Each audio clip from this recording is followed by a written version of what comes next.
Just Steining. He's Steining again. Hi, I'm Scott Edwards, owner of Plaza RV. We're a locally owned, full-service RV dealer, and we want to earn your business. We will do that by providing top-of-the-line personal service that big box dealers just can't offer. Service that goes well beyond the initial sale. We care about Central Iowans because we are Central Iowans. Give us a chance to sell you a brand new travel trailer or fifth wheel today. We promise you won't regret it. Shop local, shop Plaza RV. Yeah. The iconic Paul McCartney got back live. A once-in-a-lifetime must-see event. Paul McCartney performing a catalogue of music that's formed the soundtracks of our lives. Casey Centre, October 14th. Get tickets now at highvtix.com. Murph and Andy, talking sports and more, exclusively on Iowa Everywhere. Driven by Ramsey Subaru of Des Moines. From the Channel Seed Studios, here are Keith Murphy and Andy Fales. That's right. It is Murph, Andy, AD getting the week started here on a Monday. Good to have you with us. Andy, good to be with you. Good to be here.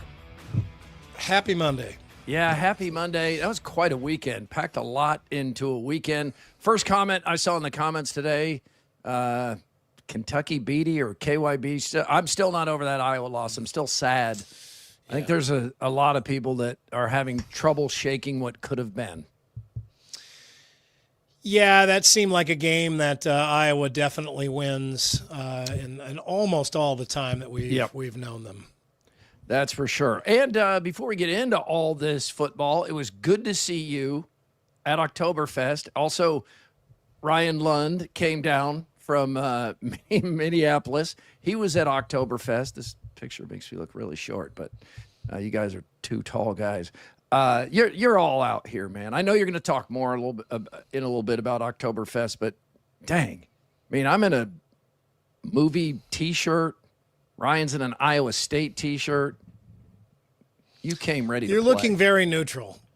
I know that's what you're going for there. Yeah, absolutely. Like just a sports fan, but of no particular team. Exactly right. Yeah. You look like a fan of beer. The weather was so great. Oh, my God. I mean, if anything, maybe a little on the hot side. Yeah, I wonder if anybody was just like, well, we were thinking about getting married, and we saw this forecast. We're just like, oh, man, let's hurry up. Let's do it right now. Do it. It's like a guarantee of just, no humidity at all, even though it's getting like in the mid-80s and stuff. It still feels great. But what a beautiful weekend. And there was a lot going on. Just everywhere you turn, people had stuff. I felt bad for parents whose kids were in sports or some of the sports, because one of my friends was telling me their kid had a football game, like a Pop Warner League football game, and the choice was Friday night at 8 or Saturday morning at 8. Ooh, I got to go Saturday morning at 8. Can't go Friday night at 8. No, but I mean, the Saturday morning at 8 kind of ruins your Friday night, or at least puts a big bridle on your Friday night too. So it's like, what do you do? I mean, there's just kind of no extra room in a weekend like this. It is. It was a packed weekend. It was a fun weekend. Much more of that coming up. But right now, let's set the table from Guest House Tavern and Oyster in West Des Moines. Coming up, Cyclones roll, Hawks heartbroken, and the Great Kazoo. That is all coming out. It's presented by Guest House Tavern and Oyster. And don't forget about Kentucky Fried Tuesdays. That's fried chicken and sides, half off select bourbon and whiskey pours.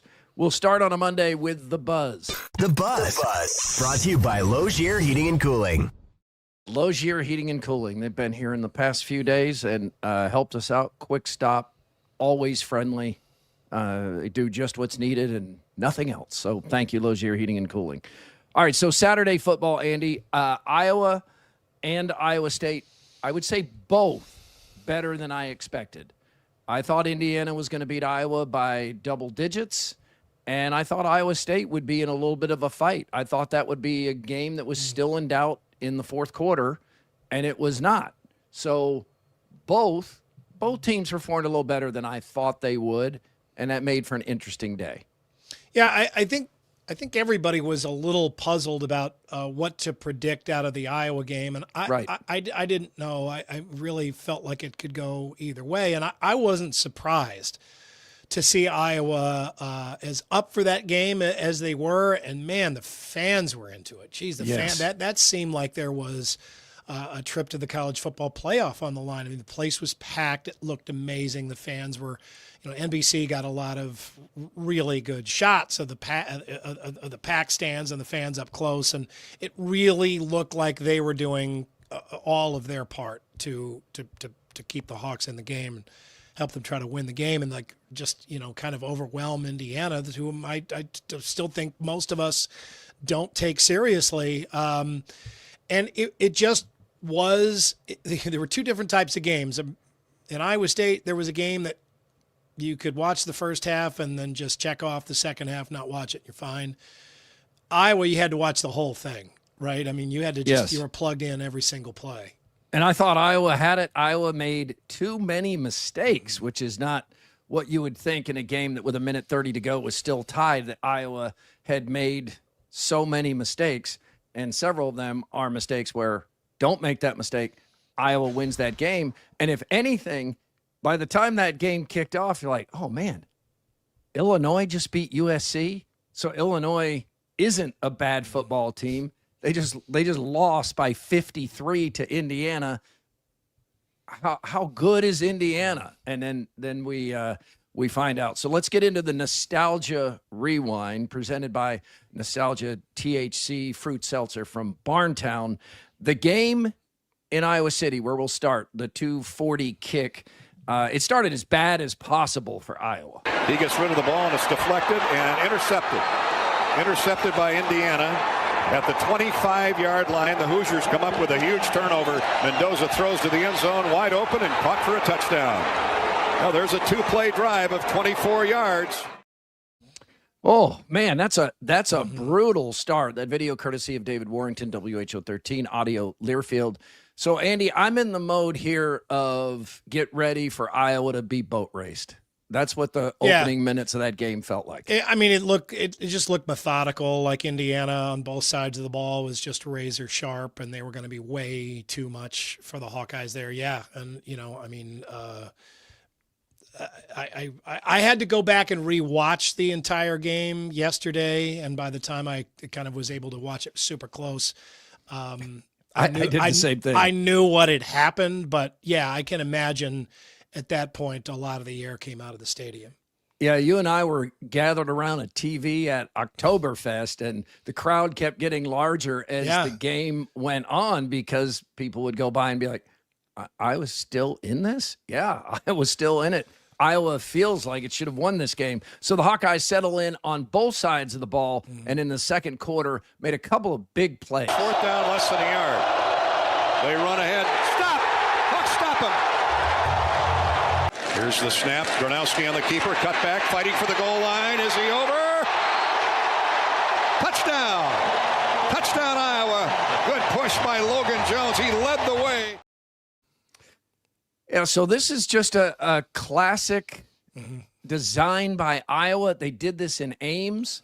Just somehow take this explosive football team like they did with the Cyclones and now with the Hoosiers and turn it into a fist fight and keep the scoring low, and Iowa has a chance to win a one-possession fight like this. Yeah, it looked like classic Iowa. The defense is playing as well as it's played all season. The crowd is completely fueling that defense. Yep. It's making Kinnick look like the toughest stadium to play in. They can't hear very well. Interior line play, the defense that's just good enough and the offensive line that's getting just enough yards.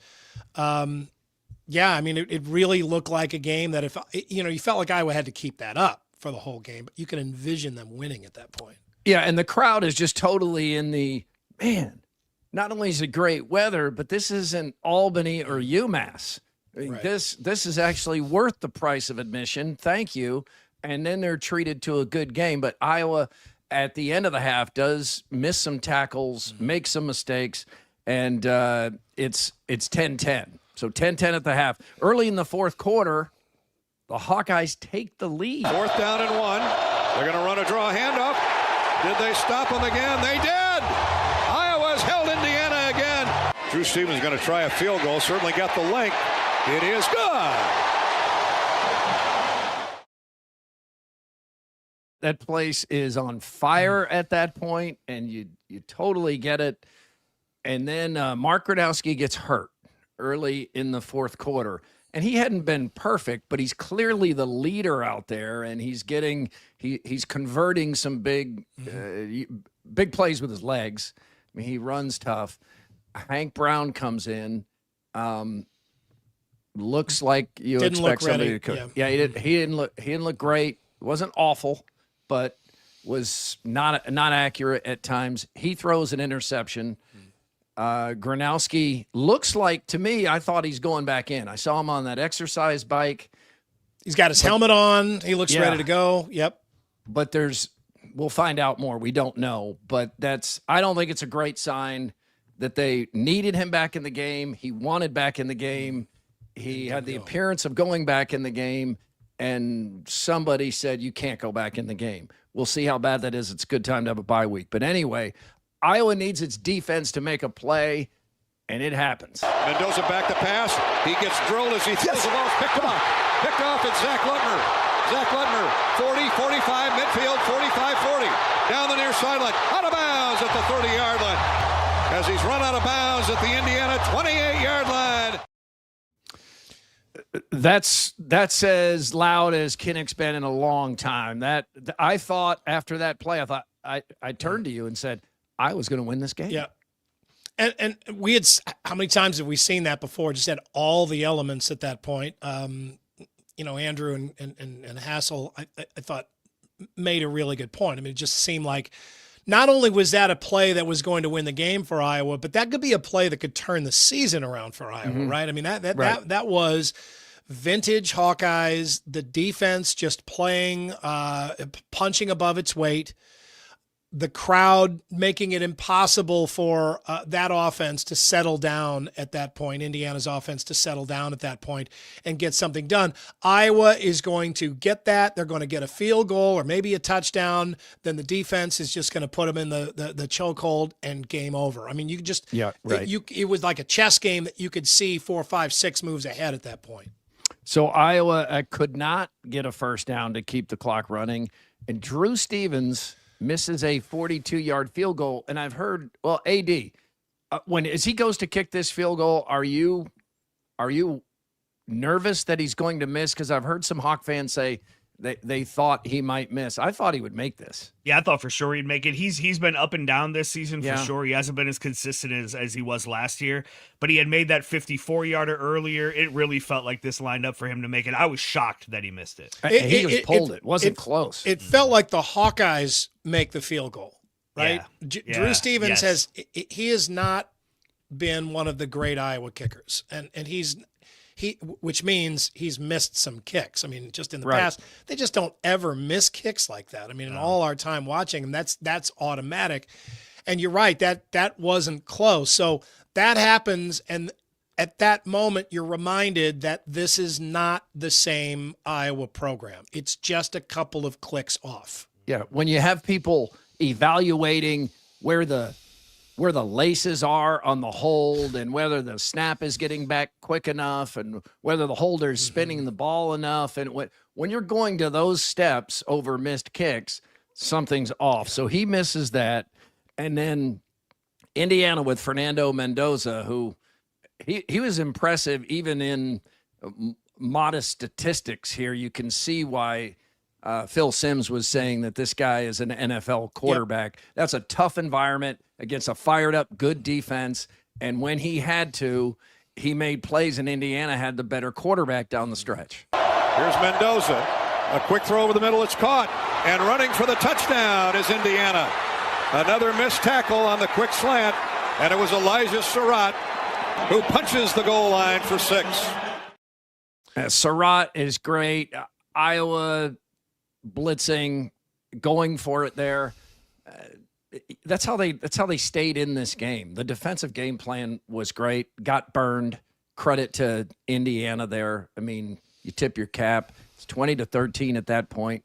And then there's just a brutal missed tackle. Oh yeah, and there were many missed tackles in this game but by the Hawkeyes. At a time when there's no one else behind him to back it up. I mean, it is just. Again, I mean, who's that? Deshaun Lee on that. Yeah, I mean, just that's something that we're not used to with Iowa. They just don't miss tackles like that, or have punts blocked. I mean, there's just enough. Just enough fundamentals to not be able to pull this off, which Iowa would normally do. And then you get that final series, and Iowa's using all its timeouts for, a shot at a Herm Edwards type miracle at the end, just anything. And then it ends in really bizarre fashion with Mendoza running the wrong direction, gets the safety, runs the clock out. Anybody who bet Indiana -6.5, that's one of the all-time bad beats. He even talked about it after the game. But I couldn't tell because Cignetti, he's always kind of a maniac over on the sidelines. I couldn't tell. Was he irritated that Ferentz was calling timeouts? Is Ferentz irritated that Mendoza did that crazy safety thing? But then they met, shook hands, and everything seemed to be fine. I'm not sure if anybody had a problem with anyone's actions. It just as soon as you saw that, you just knew that. I'm reminded of that. That's why I don't bet on games because right, I mean, there's always that one wild card element where you're reminded that the guy with the ball is completely out of your control. Right. You have no idea what's going to happen. He just kept on. Why didn't he just slide at like the 2 or something? I mean, the clock had run out. I guess he was just being extra sure or something. It was just really funny that he just kept going. Maybe he wanted to just run home. Yeah, he's just having fun with it or something. I don't know. After the game, Kirk Ferentz, Hank Brown, and Logan Jones talked about the Mark Gronowski injury and the tough loss. He came out of the tent. You guys all saw that. Just didn't feel like he could decelerate. That was the issue. Some positive feedback, but we'll get testing tomorrow and see where it's at. Then we'll know more. When Mark went down, they obviously let me know that, I was the next man up, and so I saw it as an opportunity for sure. And unfortunately, we didn't get it done. There was a lot of opportunity we left out there, and a lot of areas that we can grow from. So I'm excited to watch the film and learn from it and grow from it. We didn't finish the game like we wanted to, but we left a few things out there, but we can play with anybody. I truly believe that. And when we're on our stuff, I think we're a really good team. It just comes down to finishing, man, and that's the name of the game. You get in tight games in the fourth quarter. Who's going to be the best team in the fourth quarter? And they were the best team in the fourth quarter today. Yeah, there's several missed opportunities here, and I think Hawkeye fans feel like if Gronowski doesn't get injured, Iowa wins this game. There's several ifs, and then Iowa wins this game. And as John Sears pointed out last night on Sound Off, the Hawkeyes are a couple plays away from being 5-0, and we're right there in a one-possession game against good football teams, Iowa State and Indiana. But now you have to guard against. I think everybody would say it's a good time for a bye week. But now you have to guard against the letdown that lets this thing spiral because it's a tough schedule. Yeah, and it's okay to spend the rest of the day today wondering what might have been, right, if they had found a way to win this game. I mean, you could have strung this into quite a nice winning streak, right, and then gone into the Penn State game the middle of next month on a winning streak with the fan base feeling like they still got it. They can still turn the tide of a game, and then bring Penn State in, and who knows, with that, they're not going to get another opportunity like this season. I mean, they're just not. Man, that was a top team. You had them, and it's one of those spots we've seen Iowa win so many games like that. So it's kind of surprising to see it go the other way. And now Iowa's record against top 25 team goes to 0-11 since that win. against Penn State back in 2021. It's not Nebraska bad, but it's bad. Let's go to Iowa State, Arizona, and I think start with the Jack Trice Stadium look. I think this is the best organized look I've ever seen at Jack Trice Stadium. People did the whiteout. It must have been palms or something put on every chair. It looked incredible. That was a great atmosphere. Both places, great atmosphere. Yeah, I completely agree. The whiteout always works. Everybody's got white. Even if you don't have something with, the team logo on it or something that's white, you got something white. So you just wear that. Even at the last minute, if you're the only one that forgot, somebody will throw you a white shirt or whatever. You could do get a white shirt. Yeah, you got one stuffed under in the back of your car or something. Everybody's got a white shirt. And the contrast that it has, especially on a really nice day, against the blue sky and then against the darkness once the sun sets, it just looks fantastic. You really look together. And then, it goes with the uniforms as well, which I had to remind myself that the Cyclones still had those uniforms in their pocket or in the closet, right. that was still an option. We've seen so many from still them. Wish they had some cardinal and gold trim somewhere on them, but they looked good. Yeah, and then you bring in an Arizona team that, I don't know, I mean, we're still totally unfamiliar with them or what it's like to have them around or in the Big 12 at all, and you just really didn't know what to expect. I mean, I was concerned about Noah Fafita, or if I got that name right. If I get the mobile quarterback. Looks like Kyler Murray out there. Gives those guys can give Iowa State a fit. Three rushers pursuing a guy like that. I mean, it can be a problem for Iowa State. We've seen them struggle with those types of quarterbacks, but they were just ready for this game. They were on. They were on. Let's get to the rewind here. Arizona opened the game with a missed field goal, and the Cyclones capitalized. It is 1st and goal from the 1, and Becht sneaks it right into the end zone for a Cyclone touchdown. So it's 8-0 because Iowa State doesn't kick the extra point. Conradi, of course, is out. Yeah. They go to that swinging gate. Was just a really cool-looking play, and I wasn't in the postgame. I'm not sure if Matt Campbell's explanation was just, we're going to take the pressure off the third-string kicker and go ahead and get 8 points so that there is – because he made his kicks after that. Yeah, I mean, whatever the plan was, it worked, and it was a cool-looking formation. I had no idea where the ball was going, and, it ended up looking, like just kind of, okay, well, they give Gabe Burkle and just kind of pushes his big body over the goal line. It worked, but it looked like they should use that again this season. That worked so well, but to just go up 8-0 like that at home and just kind of bowled their way down the field. I mean, they just look like, okay, at that point, I'm feeling like Iowa State's going to win this game. And Arizona, these teams and many teams across the country now, I do think we probably take this for granted a little bit. These are full stadiums. I mean, Kinnick Stadium was sold out. Jack Trice Stadium was sold out. Both atmospheres were electric. Arizona's not used to that. I mean, Arizona...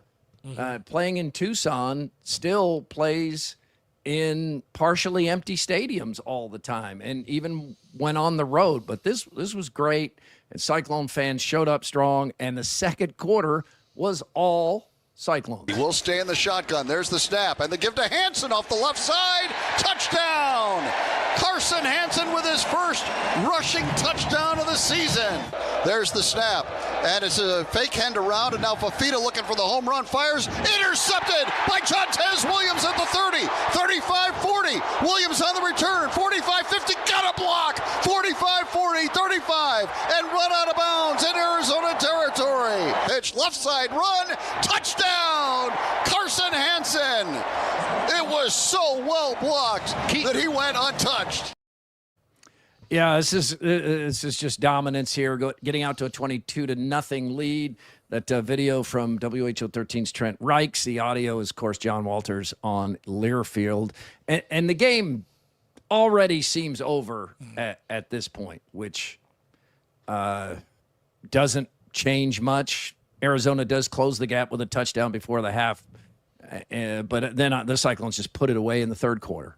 I formation, back to sneak, off the right side. They shove him into the end zone. Touchdown, Cyclones.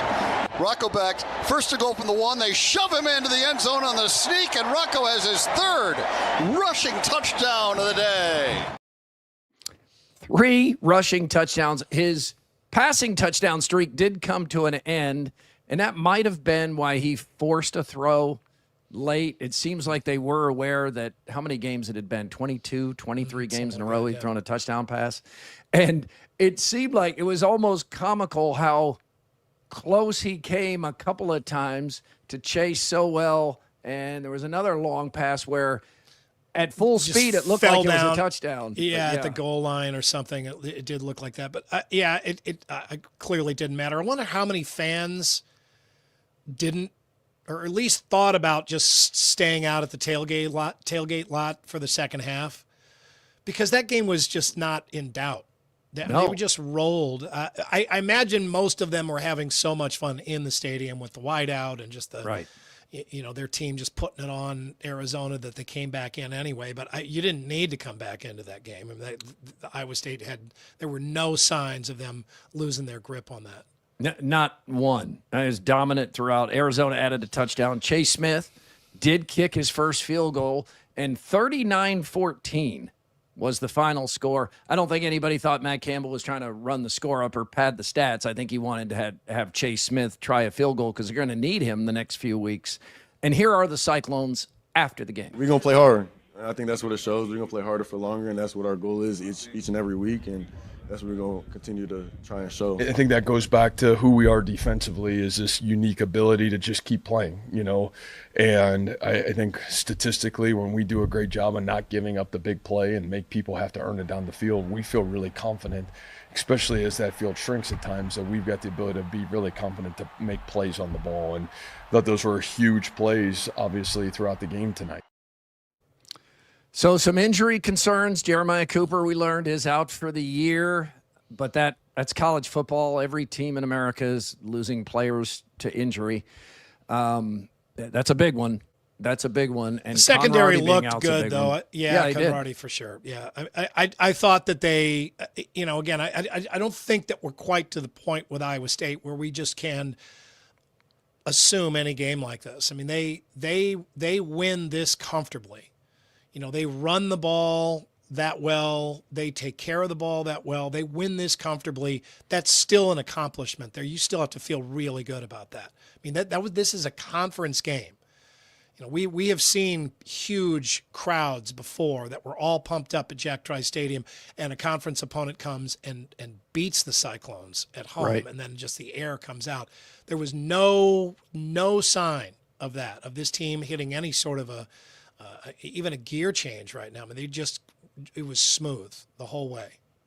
And I think anyone over the age of 30 who has followed Cyclone football, and we probably bring this up more than we need to, but you just can't take this for granted. I mean, Iowa State is 16-3 the past 2 seasons, coming off an 11-win year, now out to a 5-0 start, ranked number 14.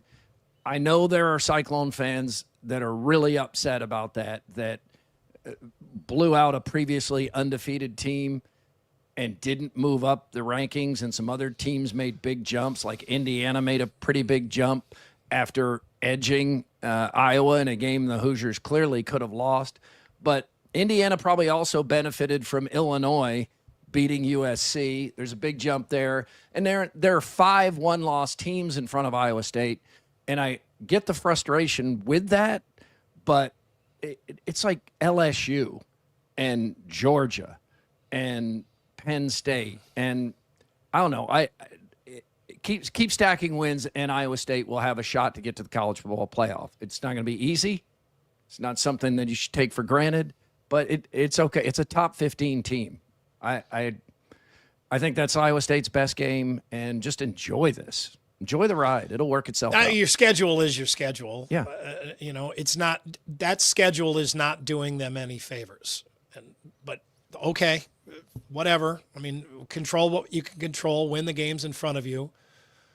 This weekend's game will be a challenge. I don't know that that's, that's not the type of win that's going to get you a whole lot of national cred, but we know that that's a tough game. I mean, Cincinnati is a good team, but just beat Kansas. Yeah, I mean they're going to get their chance here later in the season, but for now, just keep stacking up those wins. And keep letting your fans feel like they're just on a ride.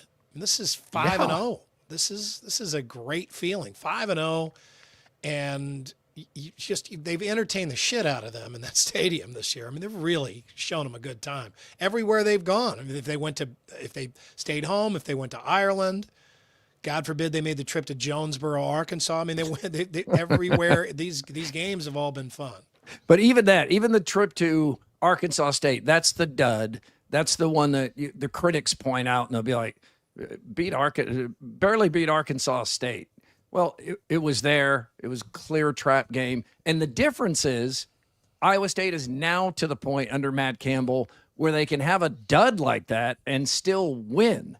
For most of my life, that's a game Iowa State loses in that spot. But they still won the game, so the record remains unblemished. And you go to Cincinnati and what's being viewed as kind of a pick'em game. But, man, Cyclones look good Saturday night. I don't know enough about Arizona to make some sweeping statements, and I do know the Big 12 is not likely going to get two teams into the playoff unless they get like an undefeated team that loses the college football playoff or loses the Big 12 championship game. Maybe then, but just win and enjoy it. Just keep doing that. You sent Arizona home thinking, damn, this Big 12 is tough. We didn't know anything about Iowa State or Ames, but we went in there and had our shoes handed back to us. I mean, that was ugly. That was a bad trip for them. Yeah, they were never in that football game. That is the Nostalgia Rewind, and it's presented by Barntown's Nostalgia THC Seltzers. Thank you, Barntown. Now, high or low since our Friday show?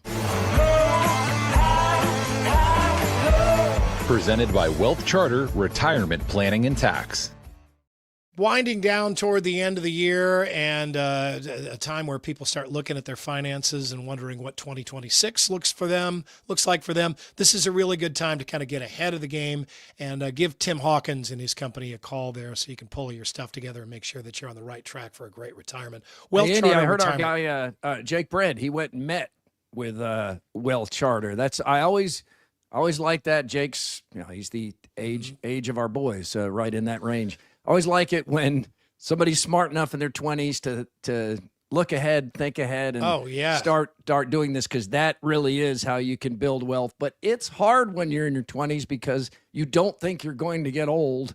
I mean, you logically know you are, but it just doesn't feel like that day's ever coming. And then, bam, you wake up and you look like this. Yeah, you don't have any extra money. You don't feel like you have any business investing in anything or something like that. But the reality is it's a whole lot less painful than you think it is to set some of your money away. And your biggest ally right now is if you're in your 20s, your biggest ally is time. Right. Compounding interest. Yeah. Tim Hawkins and those guys, they can make time work for you.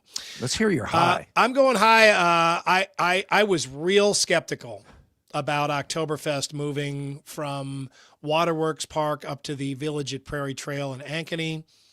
My whole neighborhood group we've really gotten to like this festival, and we bought, the outfits a few years ago. Jeez, that's a good looking group. You're damn right. And I will say, look, I didn't doubt Mindy Toyne and Tony Rose. They know how to throw a party better than anybody in Des Moines. But they just never had a doubt that this was going to work really, really well. So we went up there skeptical, and actually on Friday night, Mindy sent me a picture. She was standing up on the roof, like above the stage. It was packed Friday night. Really crowded. I was like, wow, that's on a really busy Friday night. But we still went up there thinking, well, maybe all the people went on Friday and we'll get there on Saturday and there'll be nobody. Nope. It was full. It was a really good, obviously the weather helped a lot, but it was so well set up. It was nice and everything was very close. You weren't walking all the way across Waterworks to, go to the bathroom or get a beer or get food. I mean, sometimes you get sent in a whole bunch of different directions. But this was really kind of nice, and Tony and Mindy had both said, no, you'll see that the electrical is all closer, the fence is already there. There are already covered areas and tables and walkways, and it's just the stage is way, way better. This will work. And they were right, I thought. You were there too, Murph. Did you think that worked? There's me and Samantha. Oh, yeah. I did. Yeah, it was a great setup. I think the biggest thing they fought Saturday was 2 sold-out home football games and high interest. They addressed that in every way they could, having the game on a TV where some of us could sit around and watch it. And then if you really care, you still have to do what we did, which is go back and rewatch those games when you're able to concentrate better and everything, which I did, and I know you did too. But yeah, it was impressive, and I did not expect the crowd to be what it was. So yeah, that was a good job. That was fun. The offerings they had, I mean, the food and all those different beers, and they also had snuff. Yeah, you had oh God, I was going to ask you about your friend who was doing snuff. Oh, that's David. Yeah, David is like the heat-seeking missile that we send out ahead of us just to try things. The sweeper. Yeah, he's the canary in the coal mine. We whenever I make a new drink or something, I hand it to him first. Yeah. If nobody else likes it, I can always give it to David and he'll finish it. Everyone needs that friend. He went over and did that. There's like this little snuff catapult that they had, and you put it in these holes, and then like you tap the little catapult, which shoots the snuff up in the air, which is like ground up tobacco. And so snuff is not the same as it's like powder. It's not the same as like Copenhagen or something. No, although I think that says snuff on the can, but no, that's a I call that dip. But so David went and tried it. And your boy Charlie Rose did that too, and he took it. And Charlie's like, "Damn, I'm out. I don't want any more of that." David took it just like a boss. Oh yeah, and he took that little stuff. And he was like, pfft. But I the moment he had that look on his face, I'm like, I'm not trying that. You're out. You buckled David Isaacson's knees, and you got something impressive. And you've been sick, so I don't need foreign substances in. Nope. All right. I thought I was going with a high right up until last night. I thought I'd start Monday with a high, and I thought I would start it with our Football Friday primetime game because it's the best game we've had this season and one of the best we've ever had in our 5 years. It was great. It had everything. Great host. DCG was awesome. Joaquin and Gabe Baker, they're always a pleasure to be around. And we get this game that comes down to a 2-point conversion. DCG, instead of kicking it, goes for it, gets it, wins 29-28. Field storm, had everything. I was like, thank you. Yes. So that was good. But I'm going low. Sunday night football. Are you kidding me? Okay, it's an entertaining game between the Packers and Cowboys. It's a slow-moving game, though. And it's taking almost 4 hours. It's moving along slow, but it's a good game. So you think this is good. It's good for WHO 13. It's good for the newscast, sound off. People are engaged. This game could go either way. And then even with the Packers totally mismanaging and almost shooting themselves in the foot at the end of the game with some horrible, unaware clock management, they get away with it. There's 1 second left. And this happens. To tie the game from 53 yards. Operation Clean. Kick is Son of a down the middle.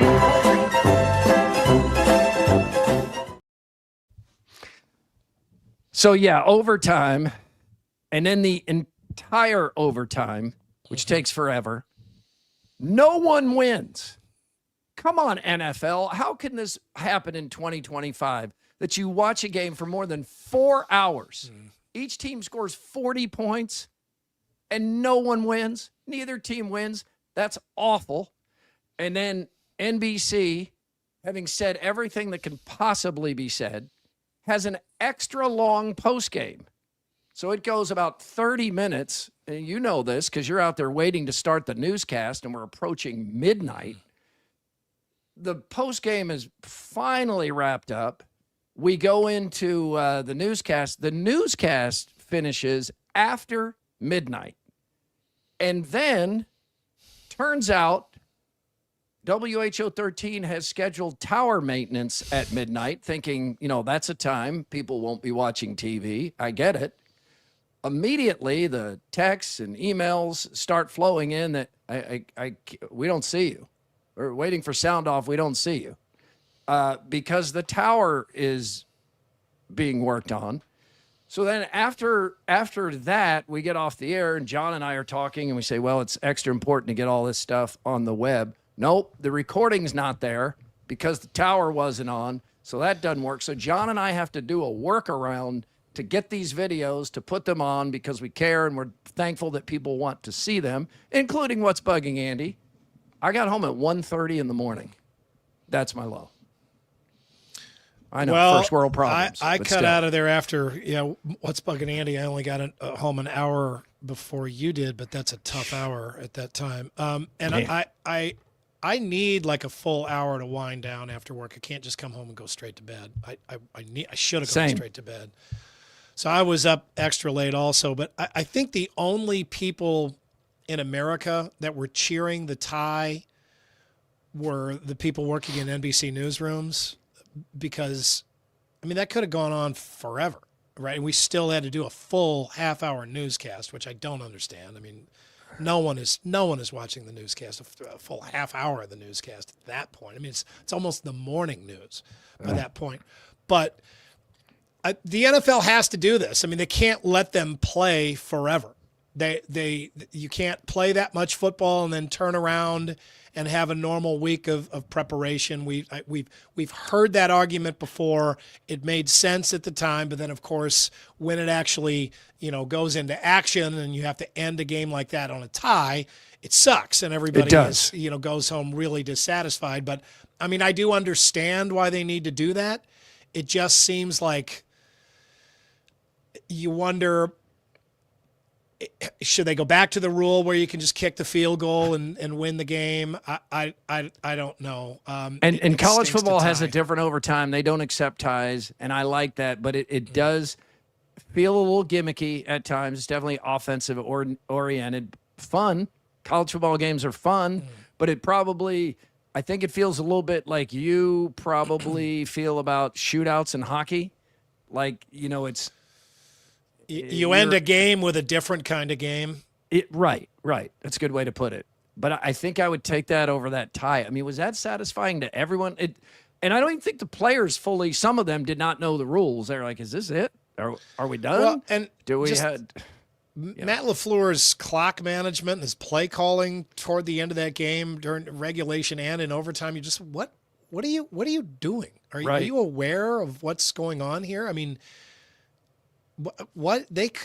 You couldn't get a better shot at the end zone to try to win that game than they got. I didn't get it. And it's crazy though that again, the Packers get burned on a blocked extra point early in the game. That's returned for 2 points. It's a 3-point swing right there. That's the game. That's a good point. Yeah. It's just a crazy. And then that atmosphere with Micah Parsons and Jerry Jones and all that. Oh, Jerry Jones was there? No, I'm kidding. NBC showed him like 87 times. Just constantly. Yeah, they show him more than the Cowboys coach. He does. Jordan Love had no problem spotting Romeo Doubs. Romeo Doubs, he's had concussions. Yeah. He believes as the Guardian Cap will help reduce the chance of another concussion. Certainly the NFL believes that, and the Guardian Caps believe that. I hope it's true. I'm not in on the science, but you see people practicing in these all the time now. We saw a couple of Ames players wearing these in the game a couple of weeks ago, so more people are wearing them in the game. You definitely, and yellow might be making this worse, but you have to overcome the stigma of how silly it looks. It does look like the Great Gazoo in yellow.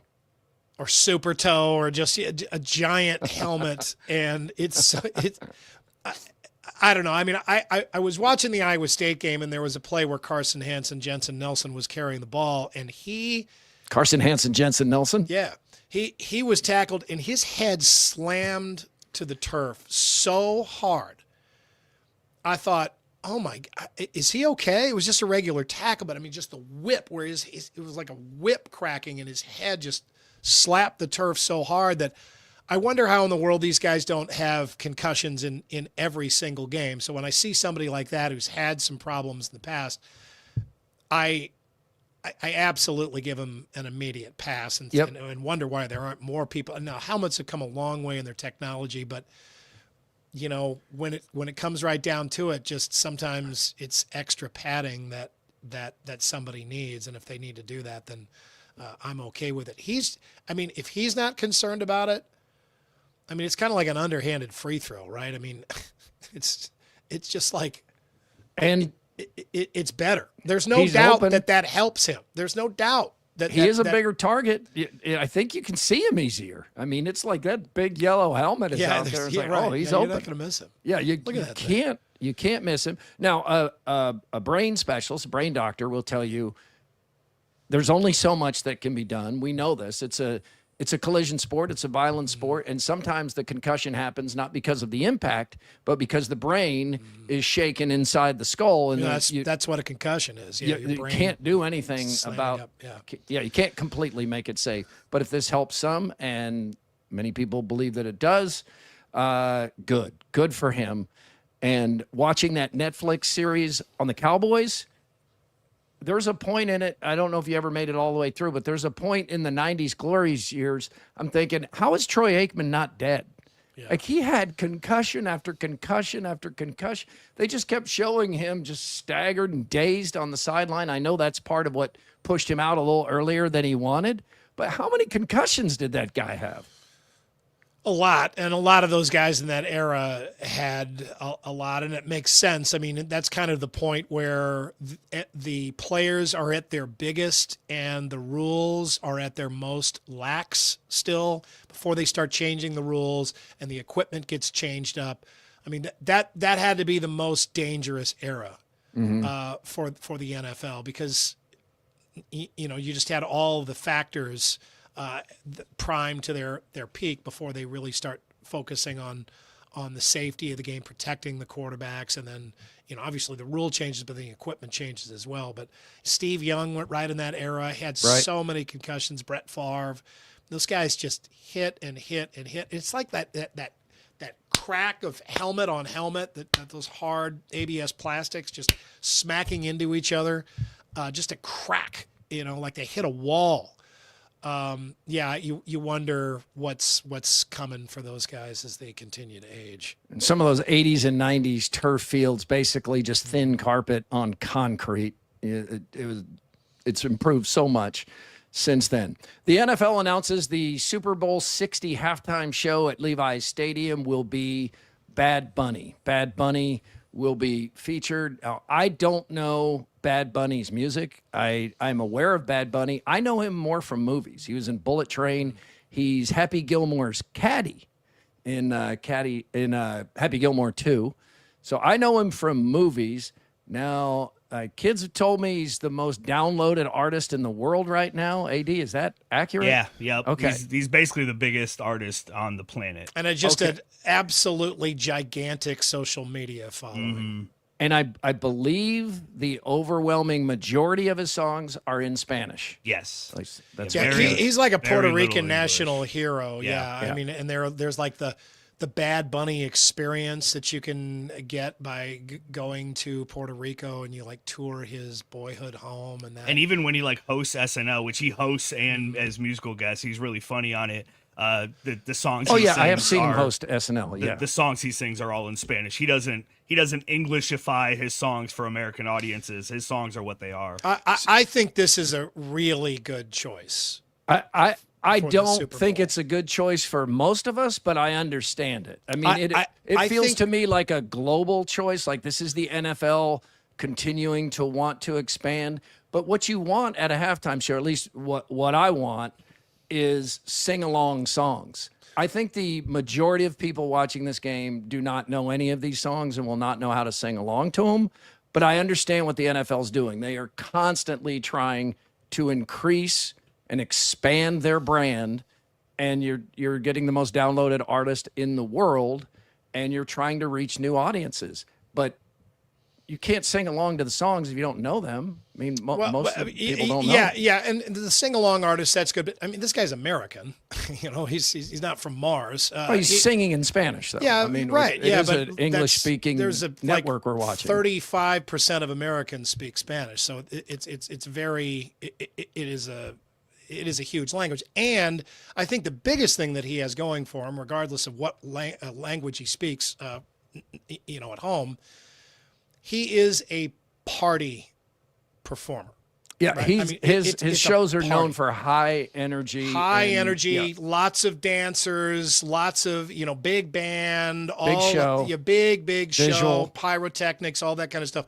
And that, in my opinion, is what the Super Bowl needs to go for every year, right? Regardless of whether you know that music or not, it's an infectious beat. It's visually appealing. I mean, it's a show, right? I mean, it's more than just auditory. You're looking at this big. Mm-hmm. It looks like a big, like a Cirque du Soleil production. And somebody like him or Pitbull, they may not, they may appeal first to the Latin American audience, but still, I mean, it's infectious. It's a beat. It's something. It's not complicated. You can watch it and start grooving to it right away, and it just seems like a big party, which is what the Super Bowl halftime show should be.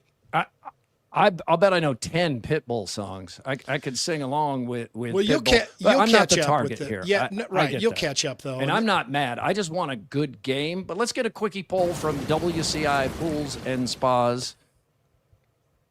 I am blank about the Bad Bunny Super Bowl halftime show. I'm excited, I'm indifferent, or I'm upset. I'm indifferent, but I will watch it, and I could become excited. I'll see. I will watch it. I certainly am not upset. I'll be upset if it's a bad game. Yeah, I'm excited about it. I think it's a really good choice. I think that this is going to work out well. And America's talking about it today. Yeah. I agree with Andy. I think it'll be good. And like Andy said, you don't need to know these songs to enjoy them, and it's going to be a spectacular show. So yeah, I think it'll be cool. I know a lot of people were excited about the prospect of Taylor Swift and kind of going through her New Heights podcast appearance and trying to find these little Easter eggs that she was dropping about doing the Super Bowl. So I think a lot of the upset people are upset that it's not Taylor Swift doing it. I would rather see Bad Bunny than Taylor Swift. I mean, no offense, but like her, I respect Taylor Swift. You're on the wrong side of the Swifties here, Murph. I know, but I just watch your step. I know like one or two of her songs. That's just not for me. I'd rather have this high energy performance here than Taylor Swift. So I'll take that. Interact on YouTube, on X is Murph_Andy. The email is Murph_Andy at iowaeverywhere.com. It is all powered by the Cellular Advantage, where Andy has spent the past few days. Yeah, and those guys have helped me out a lot. I mean, they're the best, and it's crazy. They just had a line of people in there, all getting new iPhone 17s. I started on Friday and we finished up on Saturday, but I got to go back in there again tomorrow because I can't. I've got some Apple password that's hooked to my WHO TV email, which I do not understand. I absolutely use my regular email for that. That's a backup. Like if I get locked out of my phone, that's like an end around like security checkpoint. For some reason, that's hooked in to the apps that I need to finish downloading, like ESPN and YouTube, like the apps you use all the time, Amazon. But I've got to figure that out. And if I didn't, have Deshaun and Ramel there at Cellular Advantage, I would just be up shit creek without a paddle. Well, you're making me feel better about how smoothly my process went. I guess it took some time. Just got so much to transfer. What'd you call it? Mating pandas when they put the two phones like next put to the each two other? phones together and like walk away for 2 hours and just ignore the phones. Some more hot topics here on a Monday. ACC Command Center camera. I don't know, Andy, if you saw this. AD, if you saw this. Virginia upsetting FSU, and they let you peek into the command center. You could hear the audio You could hear complete transparency as the official is discussing with the people with all these angles in the monitor why they're ruling a certain way on a call. And in the case of what could have been a game-winning catch by Florida State against Virginia, you see that he was still bobbling the ball when he got a foot down. I love this. I love transparency like this. It gives you confidence when you can see the process. And even if your fandom blinds you to being objective, you at least can see that they're walking you through it. No, I agree. I think this is cool. I think sometimes we wonder if there's, a great and powerful Oz situation and there's just some schlep behind a curtain that's pulling all the strings, and that it isn't something that's, being taken as seriously as it is by the fans. But this leads you to believe in the system. And I even like that on this, it always strikes me, the official is trying to determine whether this foot was down, and he's watching a monitor that's like the size of Chris Williams' new iPhone 17 Pro Max, but this shows you that the people back at the command center, they're more like our living rooms. They're watching big monitors and they're talking back and forth. And then Virginia does beat Florida State, and that is the field storm there. That was the quickest field storm I've never seen it go that fast. Yeah, and there's a receiver down there somewhere. Yeah, just absolutely no chance that you're going to stop any of these kids. And, of course, the worry you have is that somebody gets trampled or injured. But if that doesn't happen, this is awesome. I mean, this is college football. You're going to see this at a pro football game. That's great. Yeah, can you imagine if you did see that at an NFL game? Everybody's too drunk. They're too drunk to get out there. All the 50-something men in their face paint jumping over and running onto the field. Penn State loses in a big spot again. Oregon wins in Happy Valley. The whiteout was incredible. 110,000 people, overtime, and Aller and Franklin just can't get it done. He is now 4-21 against the AP top 10 with all the resources and home field advantage and everything you could possibly want. He just can't get it done. I guess I don't fully understand why everybody dislikes James Franklin or seems to dislike James Franklin, but I get it. I was happy to see this. First of all, I could watch. Couldn't you just watch Dan Lanning on the sidelines during a game for like the whole game? Oh, he's like nuts. God, is he wired? Yeah, man, is he wired? Crazy. Yeah. I don't know if he's on smelling salts or caffeine or Red Bull or that snuff that your friend was doing at the. I don't think he needs any of that Oktoberfest. stuff. I don't think any of that stuff is strong enough to give him a lift at all.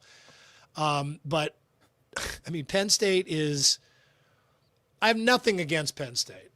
I know one Penn State fan. It's my brother-in-law. He went there. That's it. He's the nicest guy in the world. But that's such an untitled fan base, and that's such a gigantic stadium that they just cannot believe that anybody can come in there and beat them. And they just keep losing these games. I know. And they're going to be okay. They're going to end up in the college football playoff. They'll get another chance. But, wow, all that attention. Is this finally the night? Nope. I mean, I don't know. I guess this is Oregon coming in there and beating them on their home field. I mean, that's a deflating loss. You got to win that game if you're Penn State. Monday Night Football doubleheader tonight, and it is not one that's going to excite very many people. You have the Jets at Dolphins. This sucks. Oh, that sucks. And Bengals Broncos sounds better until you remind yourself that Joe Burrow's not playing. Right. And then you're back to like, okay, both games kind of suck. I guess the Dolphins are interesting to me a little bit. The Jets aren't at all. Not at all. The Dolphins, just that their coach is still there. I guess. I don't know. I mean, it's a dud of a Monday night, and you got two games like that. Yeah, two. Doubleheader about an hour apart. Ryder Cup, huge disappointment for the United States. The home team usually wins these. This was in New York. And the Europeans win it again. The first 2 days, we got our ass kicked by Europe the first 2 days. And the crowd, not all of it, but a lot of it, just kind of got angry. And there was some bad behavior out there. Most people behaved, but there were some that were way over the line, and Rory McIlroy was right to address that. But this epic comeback attempt on Sunday got pretty interesting, but it never felt like the United States could quite get there and didn't. So we lose the Ryder Cup on home soil 15-13. Ireland in 2 years. It's embarrassing. I mean, these are our allies, our friends, you know. I mean, I understand when it becomes, you know, USA versus Europe, you root for the USA, but you still be classic. You still be classy to these guys.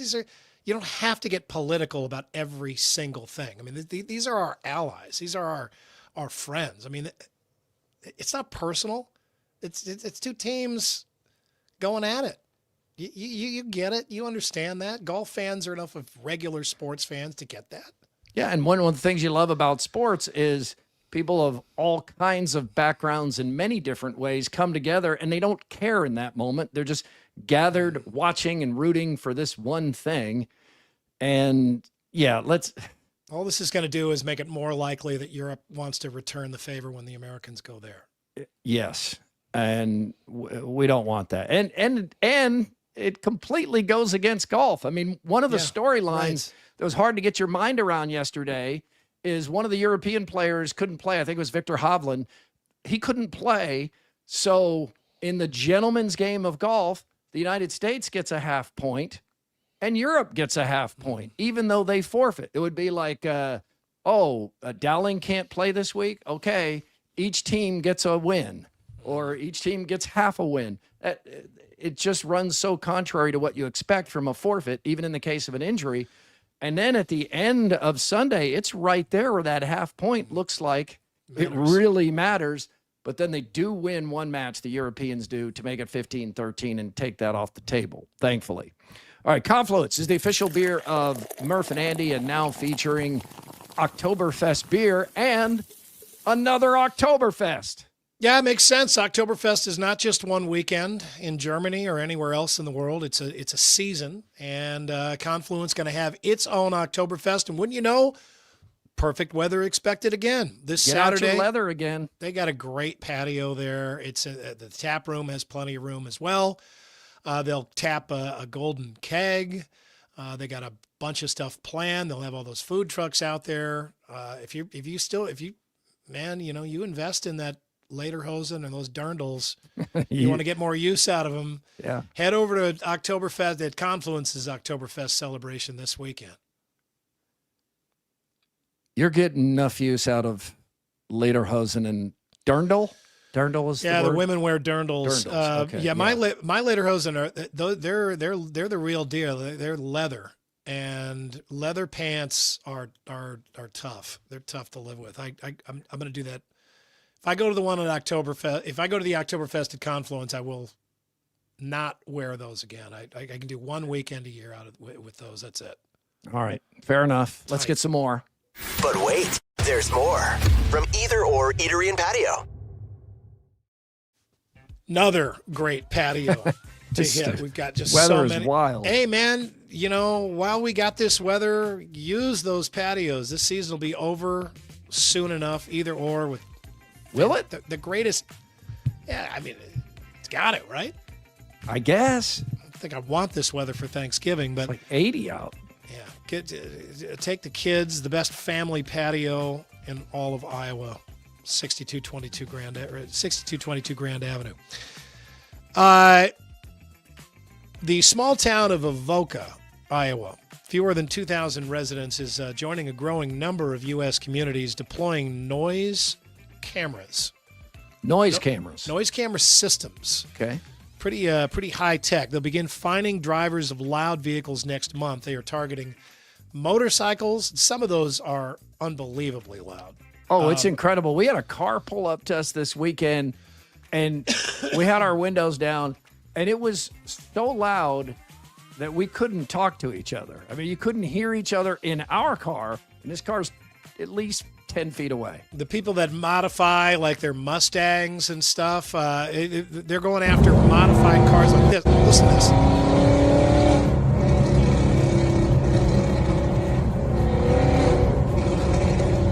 That's inside the car. So this isn't just music with the noise. No. This can be the engines, anything that's too loud. That's inside the car. Yeah. Don't be doing that down in Avoca or over in Avoca. It's between here and They don't play in Omaha. Avoca. No, Avoca don't play that. McDonald's is bringing back their Monopoly game after a decade on the shelf. And a documentary. Well, and then they're also gonna, they're gonna use their app for a lot of this game. Digital game pieces in addition to the classic ones. Yeah, this brings back some memories. I used to play that. But how about McDonald's does a game where they just make all the prices cheaper?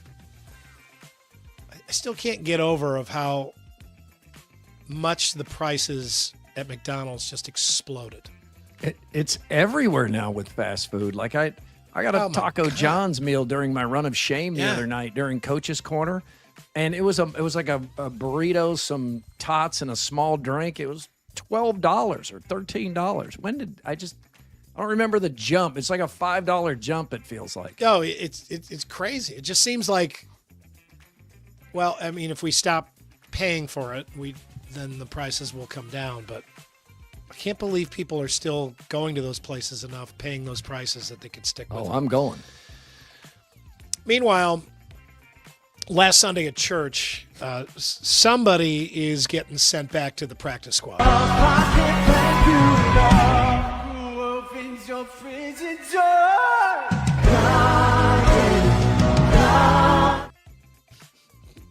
man. He's tapping his chest. Oh, something went wrong in there. I can usually hit that. That's kind of a Carl Lewis moment there. Hang on, I'll make up for it. He didn't.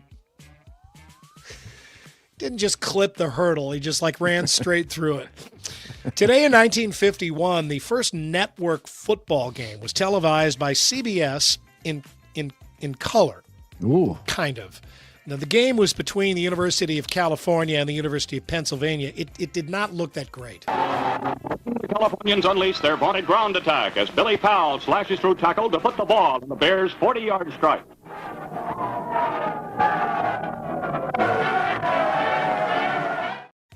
That's color? That looks like sound off last night. Some things are just way better now, right? There's no good old days for... No. Or the good old days for football broadcasts, they don't go back that far. The 50s. Jeez. The technology has advanced so fast that you can now see something from the 90s and it looks more than 25 or 30 years old. It looks like it's 75 or 100 years old. HD was a major step up. Huge. Step up. And 16:9 versus 4:3. Finally, from the bowels of Instagram. Oh, no. You know what's coming.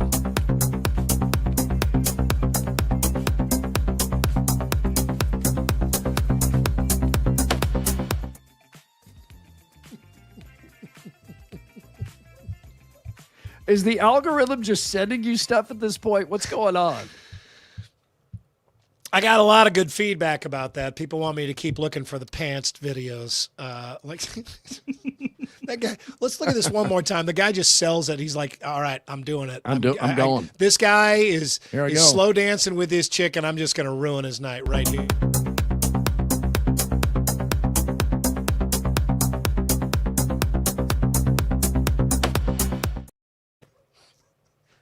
He got the underwear too. Yeah, that might be bare ass. What the first person that put shorts or pants on was pantsed by his male friend. I mean, the guys in the cave were finding a way to loincloth each other. Hey, did you cloth him? Yeah, I clothed him. The guy got double pants. His underwear came down too. It's just too much. It'll never not be funny. That's your more, everybody. All right, it is time for Throwdowns. Throwdowns. It's Throwdowns. Backed by Heartland Tire and Auto. Heartland Tire and Auto, treating you like family in Ankeny, Waukee, Knoxville, Boone, and Creston, an authorized dealer of both Firestone and Bridgestone tires. Andy, we mentioned this earlier on, but Penn State, Texas, Alabama, Georgia, and LSU are all one-loss teams ranked ahead of unbeaten Iowa State this week. Are you okay with where the Cyclones are ranked? I am. I'm okay with that. I know there are Cyclone fans that are bent out of shape about this, but if they keep winning, they'll move up. These other teams they're in a tougher conference. They've got some more quality wins. There's not a win on Iowa State's schedule at this point that you can point to and say, see, that's how good they are. I'm okay with it too. I think they're a top 15 team. I think they belong here. But look at those teams ahead of Iowa State and tell me which one you're confident that Iowa State would beat on a neutral field. And they're going to get a shot at Texas Tech. Tech is one of the teams that's in front of them. But yeah, they could meet Tech in the Big 12 championship game. I get it. You think that this could matter at the end of the season.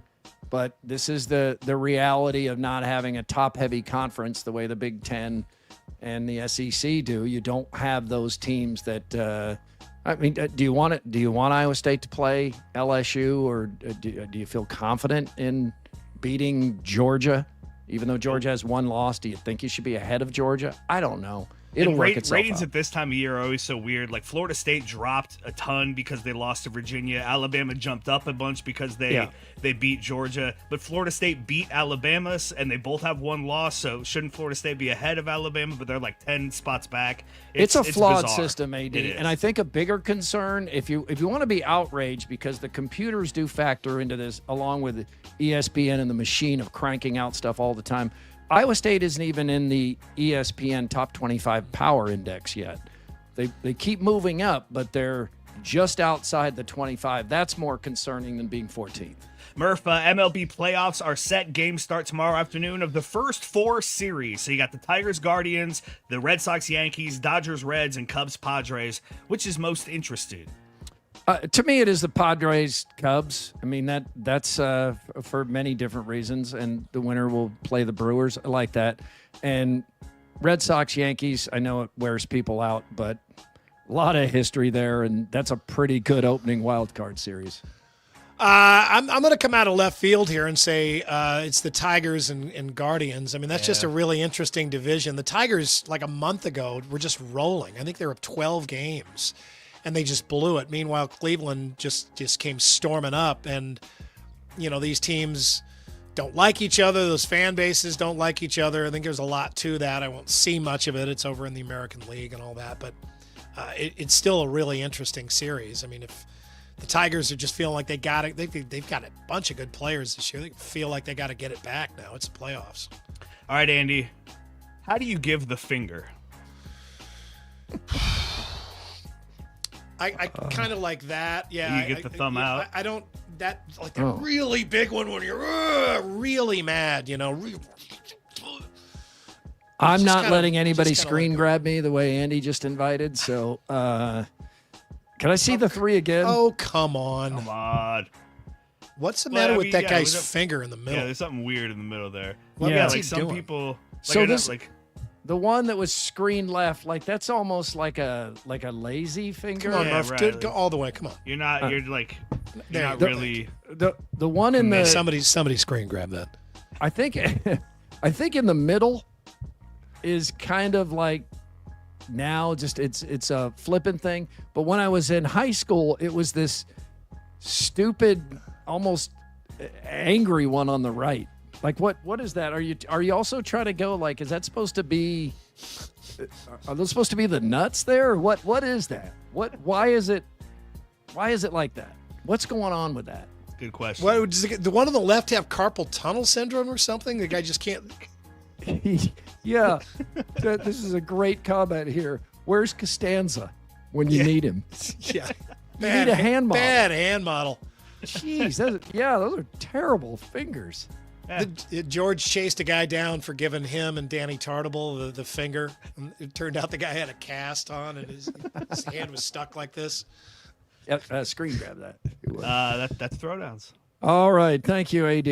A reminder to send your Grimaldi's fan photos to Murph _Andy. It's at iowaeverywhere.com. Who do you have here this week? Yeah, this is my coworker Kyle Webb at AKC Marketing. He's our content director, and he went to the Iowa game, brought his son with him on Saturday, and they ran into Jan Jensen. And I love this picture because Jan Jensen is fully holding his kid. It just took his kid. Yeah. It like shows her personality so much that not only will she get in there and get the picture, she'll pick up your kid and like give him a cool moment. So yeah, I thought this was fun. That is fun. Jan Jensen is awesome. By the way, Kyle and his son, no DNA test needed there.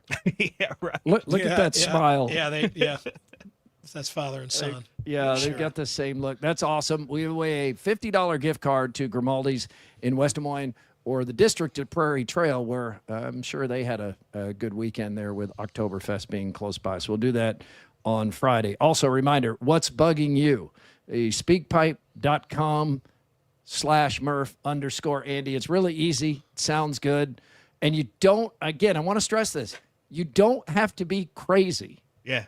To do this. You it can doesn't actually, have to be like a joke. You can like have a real rant. You don't have to do a voice or and give a fake we're still name. not sure if any of these are hassle. He swears it's not him. Like we have just one little thing about the last game or other fans just really fast. It just something little. It doesn't have to be a performance. I may call about sound off last night, and just so I can repeat everything I've already said. I clearly need to get rid of more of that. All right, time for the Andrew Downs audio drop of the day. It's the AD Squared. Yeah, powered by Game Day Men's Health. Speaking of the Prairie Trail District in Ankeny, that's where I go every Thursday to get my testosterone boosting shot. You can go to West Des Moines, North Liberty, wherever you are. There's a game day near you. Free consultation. They'll help you out. Hey, guys, he's back. I was so excited Friday afternoon when the Iowa nice guy returned to college football analysis. If you haven't seen it, it's all over social media. It's fun to have him back. My favorite part, though, is him being able to give his take on Nebraska. Hello, Nebraska. Did you miss me? It is so nice to address Bug Eater Nation once again. Let's review the last quarter century. Frank Solage got fired for winning 9 games. 9. Nebraska would build him a statue today. Then came Bill Callahan, a man whose West Coast offense worked everywhere except the Midwest. Bo Pelini, my personal favorite. 9 wins every year, but too angry for the boosters. Nebraska thought they could do better. Spoiler, they couldn't. Mike Riley was hired to modernize Nebraska, which is impossible to do when they still think indoor plumbing is a recruiting tool. Scott Frost returned as the prodigal son. They built him a throne, and he sat right down on it and took a huge dump. Now it's the Matt Rule era at Nebraska, and if history holds, he's just the next guy Nebraska will fire for being exactly what Nebraska is. Average at best. Have I missed anything? Oh, yeah. In those 25 years, they managed to become a volleyball school. Well, that's better than nothing. That's true. Yeah. And Scott is wearing the suit he wore back when he did this for ESPN, and maybe the same glasses. And when I saw that, I was like, what is he AIing himself or something like his old self so he has more hair? You just gave him an idea. It's great to see this back. I always thought he should lean into this more because when you create a character that people know, I mean, even on RV TV now, every town we go to, they're like, hey, Iowa nice guy. If they introduce him, it's Iowa nice guy. But I know he started to feel smothered by it more than a decade ago and wanted to get away from it. But if you create a character that people respond to, that's difficult. And he did it, and he should lean into this. I'm glad he is. I am too, and it's just a great bit. You can do a lot with it. Good delivery. You always got some material if you're going to be the Iowa nice guy. You sure do. Quickie poll results presented by WCI, Pools and Spas in Ames and Urbandale. I am blank about the Bad Bunny Super Bowl halftime show. Excited, indifferent, or upset. 71% indifferent. 22% are upset. Upset about what? I don't know. I mean, it's a Super Bowl halftime show. We take it way too seriously. Yeah, I know. I just want it to not be lip synced, right? And we've had a bunch of those in the past that were just obviously lip synced. That's why you just got to have the dancers, right? You can't lip sync dancing. Yeah, well, I don't think. Yeah, no, be hard. Yeah, it's gonna be a good show. It'll be a It'll add to the party atmosphere. Wednesday, we'll be back. But for now, thank you for being part of Murph and Andy. Please like and subscribe. Follow along. We really appreciate it. It's available across all these platforms. AD, what are they here? We've got X, formerly Twitter, then Instagram, then TikTok. Yep. Facebook. Yep. YouTube. Yeah. Spotify. Apple? Yes. Apple iTunes, Well yeah. done. All Got that it stuff. all. Yeah. Yeah, all right. All right, we are back Wednesday. We hope you are too. Murph and Andy was brought to you by Ramsey Subaru on Hickman Road in Urbandale.